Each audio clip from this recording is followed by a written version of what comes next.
Welcome to the Afro News Black History Month edition, special edition. Honourable Minister Ahmed, Member of Parliament, Minister of Family, Children and Social Development Canada. Our traditional African elders always say, have always said that behind any great man there is a story. Can you tell us a little bit about yourself? Which story ring through you today? Thank you, first of all, for having me on your program. I really appreciate the opportunity to speak with you. I was not born in Canada. I was born in Somalia, and I left at the age of 16 and came to Canada at the age of 16 as a refugee. And it was not easy, obviously, restarting your life in a new country is never easy. But from the very beginning, Canadians were very generous and welcoming to me, as they have been to so many other people and so many people from around the world. And that's what makes our country the best country in the world. And, you know, I went to school, studied hard, worked, volunteered, gave back to the community, and spent many years really experiencing what it is like to live in Canada, to become Canadian, to have the journey of integration and settlement. And I must say, Canada has been not only welcoming, but has embraced me. And in my later years, when I became a member of Parliament and then the minister responsible for immigration in Canada, I saw the same welcome being extended to newcomers now by Canadians. And so that culture of welcoming is something that is very much part of the Canadian social fabric. And, you know, I'm proud to now be in a position to work really hard for Canadians and to build and strengthen the community services that I benefited from as a newcomer. Was there any particular life circumstance that inspired you to enter politics? Sorry? That was any particular life circumstance that inspired you to enter politics? Was there, sorry, I couldn't hear you properly. I apologize. Was there any particular life circumstance that inspired you to enter politics? I would say it was more like volunteering for the community in Regent Park, and at the time I lived in a neighborhood called Regent Park in Toronto, which was at the time Canada's largest and oldest social housing neighborhood. You know, there was a lot of challenges there, but I learned a lot. I joined with men and women who had gotten together to improve their community, and we created together the Regent Park Community Council, which was the official voice for the more than 20,000 people living there. And I spent, 7 years working in Regent Park through the Regent Park Community Council, and prior to that, of course, before we formed the council with residents.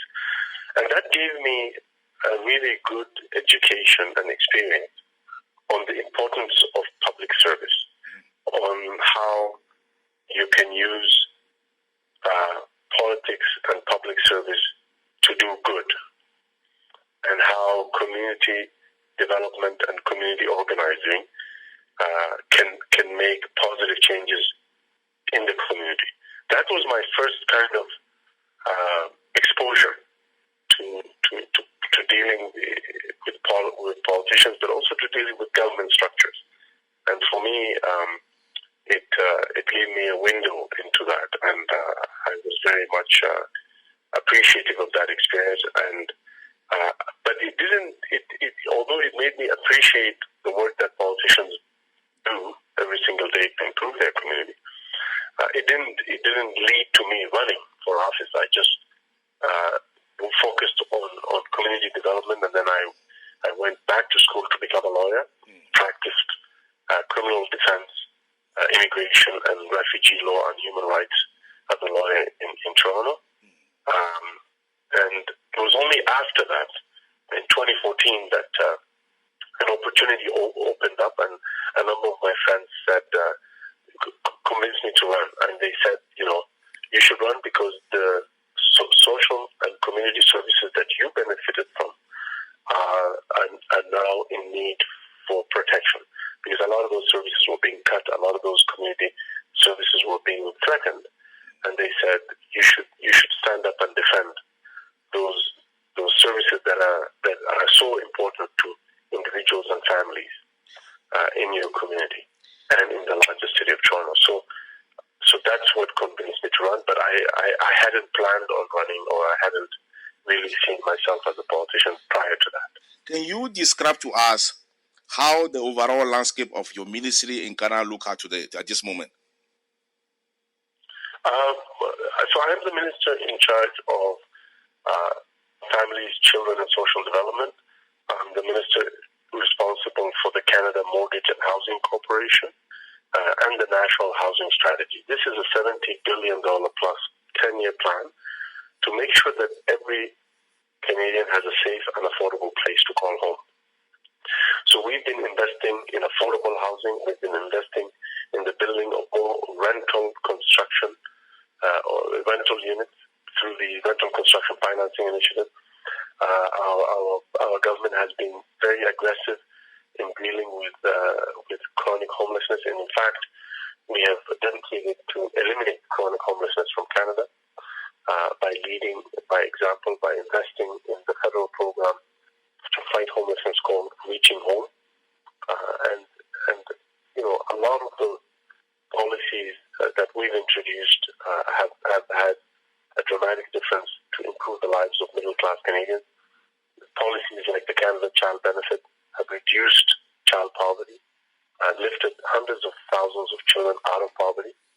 Our overall policies to provide more supports to working-class Canadians and middle-class families have resulted in the reduction of poverty in Canada between 2015 to 2018. 1,065,000 Canadians were lifted out of poverty through our national poverty reduction strategy.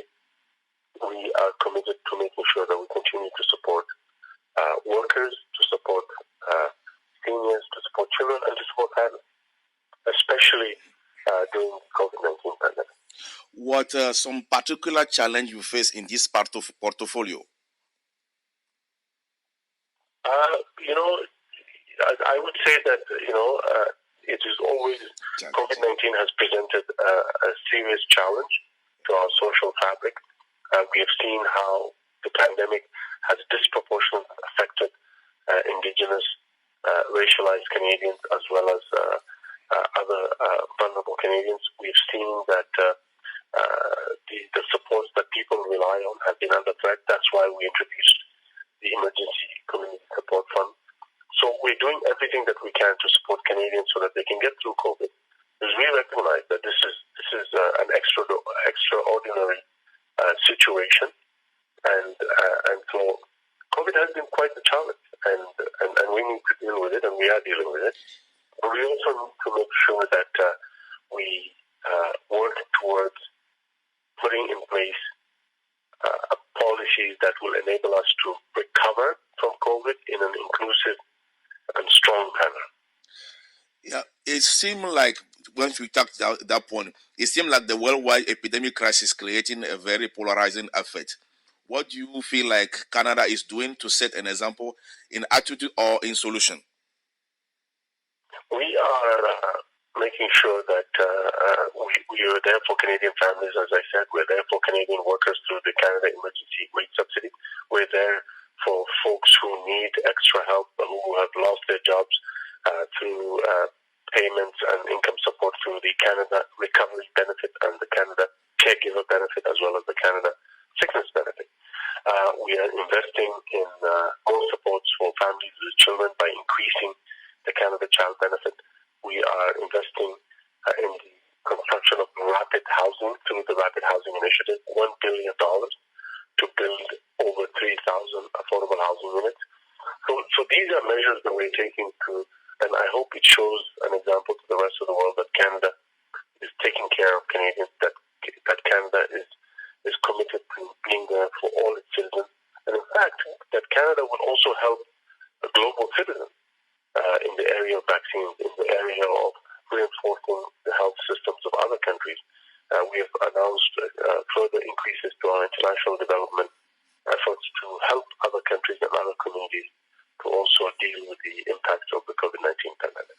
Minister Hussen, what keeps you grounded as a youth and going through this process yourself? What might you do differently if you revisit your past? I wouldn't do much differently. I think I would volunteer more. I was already volunteering a lot, but I got a lot out of volunteering, and I would say that what keeps me grounded is the community that I serve of York Southwestern. It's a dynamic community that has a long history, and I would say that at the end of the day, those are the people that elected me to serve them, and I work every single day to make sure that I'm there for them, that I'm their voice, and that I fight for their priorities every single day. What is your message for youth?